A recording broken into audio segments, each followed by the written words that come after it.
পাখির ডাক, সূর্যের আলো, টুনু বিছানায় ঘুমাচ্ছে। মা চেঁচিয়ে বলছে, টুনু, দেরি হয়ে যাচ্ছে, স্কুলে যেতে হবে। টুনু চোখ মেলে বলে, আহ মা, আজ না যাই?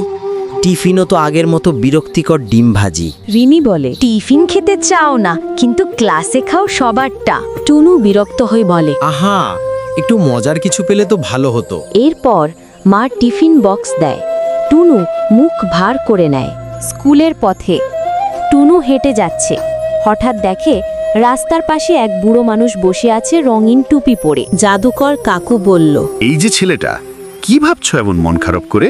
টুনু বলল, টিফিন একদম মজার না টাকো। জাদুকর কাকু হেসে বলে, তাহলে নাও, এটা নাও, জাদুর টিফিন বক্স।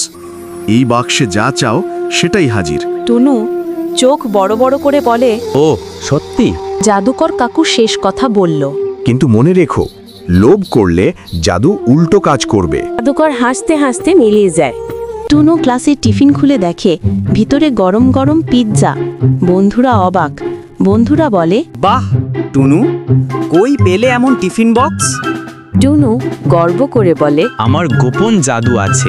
সবাই মিলে খায়, কিন্তু টুনু আবার লোভে টিফিন বক্সে বলে, আরো চাই, আরো। হঠাৎ ধোঁয়া ওঠে। বাক্স থেকে একদম ঝাঁঝালো মরিচ বের হতে থাকে। সবাই কাশতে শুরু করে। টুনু কাশতে কাশতে বাড়ি ফিরে। মা অবাক। মা বলে, কি হলো তুমি? টুনু লজ্জায় বলল, মা, আজ বুঝলাম জাদুর চেয়েও তোমার টিফিনই সেরা।